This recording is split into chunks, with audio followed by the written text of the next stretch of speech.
Michael, we have a witness who saw you spray graffiti on the Islamic Centre. Wasn't me. I wasn't there. We've had a chat with your headmaster. You've made quite a name for yourself. Yeah, well, I'm a popular guy. Not with the Asian girl you and your mates have been bullying lately. She's gone to see her teacher today about you, Michael. She's too scared to come to school. A racist? I didn't bring you up to be a racist. No, you brought me up to be a butcher. In a part of London where nobody will buy meat. This is killed in a special way. Which is why I have to work so damn hard to keep it going. I have enough trouble persuading people to come into the shop as it is. The supermarkets will take most of my customers, and the rest of them are going to disappear if I get labelled a racist. So only having a laugh. Am I laughing? Everything I've worked for. Michael, we know you were there. We know you got the pig's head. But you didn't do this by yourself, did you? We want names and addresses of your mates.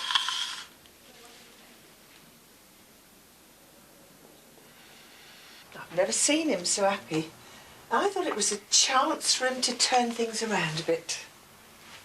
In what way? Colin's not perfect, and his temper's terrible. But he's had a lot of bad luck. He needed something he could be proud of. He told me he'd been rude to that coloured lady. But did you have to sack him? But he wasn't just rude. He insulted her and spat in her face. We had no choice. Broke his heart. He come round here afterwards and he was in tears. Well, he came here on the same day. Thrown out of the station, he said. Jacket and trousers all dirty and torn. Not right. So what time was that? Can you remember? 5:30. 5:30, are you sure? Positive.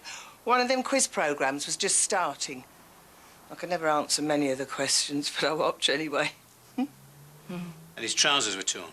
I said he should get compensation. Oh, yeah, absolutely. But we can't give him compensation until he's shown us his clothes. Well, that's easily done. They're still in my washing machine. I say easily done, but that's the problem.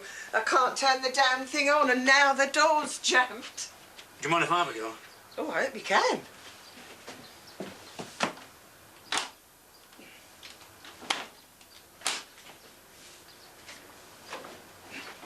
Oh, still stink of petrol, do they? Yeah, just a bit. It's only me, man. We're in here, love. What's going on? Just stand up, Mrs. Fairfax, and don't touch those clothes.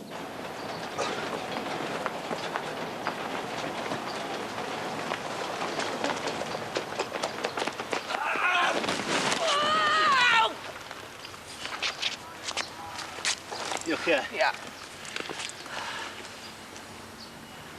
Whoa! God! Right, you call it in. I'll get the clothes. Interesting result on that jacket you brought in earlier. The smart water on the jacket is from a jeweller in the Dello Road. Assistant threatened with a pistol, 15 grams worth of watches taken first week in January. Wow. Oh, no, it gets better than that. The MO matches 6 similar jobs over the last 10 months. That jacket's the first solid lead. I think the flying squad are going to want to talk to your suspect. She's an 18-year-old shoplifter. But it's a man's jacket. She said she found it. How do you just find a £500 jacket lying around? She's a nice kid, just not very bright. Look, can't we keep this in-house? Contact the flying squad when we got something more solid. What's up with you? You got the hots for her, I think. No. Well, let me talk to her. I'll be nice. What's her name? Morag Jones. Morag Jones. I'll speak to you later. Tough on crime, tough on the causes of crime. You know what it's like, sometimes you get involved. Can't always keep your distance. Look, Morag, you don't just find a £500 coat lying in the middle of the road. I'm in enough trouble as it is. I don't want to say anything that will make it worse. And keeping quiet about it's not going to make it any better, is it? I don't know anything about jewellery robbery. Yeah, I think I know that now.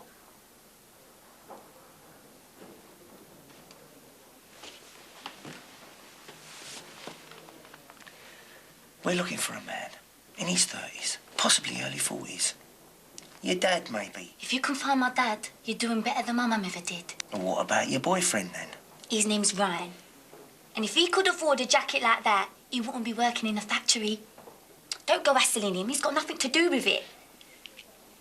You're protecting someone. I'm protecting myself. If I tell you where I got that jacket, Then Ryan will know where I've been.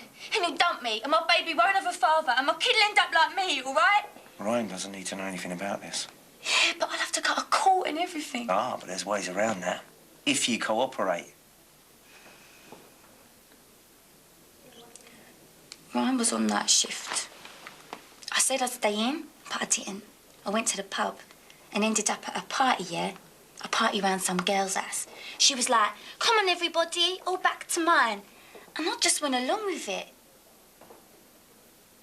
But anyway, these blokes turned up and started doing drugs and stuff and trying to get me to join in. And I was like, whoa, I'm pregnant.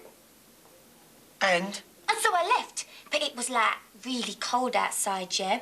So I went to a cupboard and took that jacket. I don't know who it belonged to. Probably her dad, I suppose. okay. There weren't no jewels in it or nothing. No, probably not. Morag, do you remember where the girl lives? Well, that's the thing. I'm not really sure. I kind of know where it is. I mean, I'm pretty sure I'd know it if I saw it again. It had, like, these trees. Palm trees. So, if I put you in a car with PC Hunter and PC Harmon, you could find it again? Well, yeah. Excellent.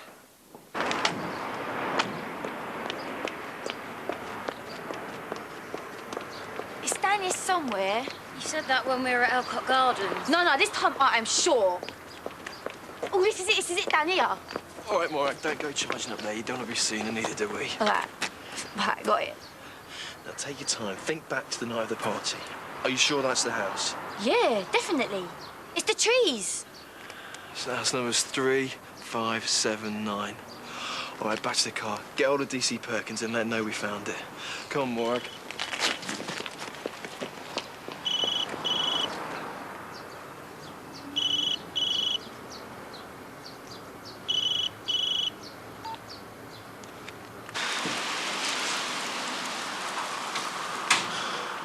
Excuse me, can I help you, sir? Mr. Kennedy. So I don't need to introduce myself. I suppose my photo has been on the front of several newspapers. I think my favourite headline was Rape Trial Collapses, Kennedy Walks Free. So, what do you want, Mr. Kennedy? I was wondering if DS Nixon was available. Is she expecting you? Wouldn't have thought so. Can I ask what it's in relation to? I think I'd rather speak to DS Nixon. If this is about your trial, I think it's better that you speak to somebody else. I don't think she'll see you without a good reason. Well, you tell her that I've been receiving anonymous letters and phone calls, people threatening to kill me, and that I'm scared. Yep. Yeah. No, the informant was a teenage shoplifter. I'll fax the statement over to you now. Yeah, all right. Cheers, mate. Bye. Sarge. Alan Kennedy's in the front office. I don't suppose he's come to give himself up. He claims he's received anonymous threats. He says he's scared. Do serial rapists get scared? He wants to speak to you. Yeah, I bet he does. OK, thanks, Simon. I'm just in the process of applying for him to go under surveillance with the Risk Assessment Department, and now he wants to talk to me. No, he's having a laugh. I'll deal with it. Yeah? Yeah, why not? I'm having a good day. I've just cleared up a dozen jewellery robberies. No, I'm on a roll. You stay what you're doing. I'll give him your best. Mr. Kennedy,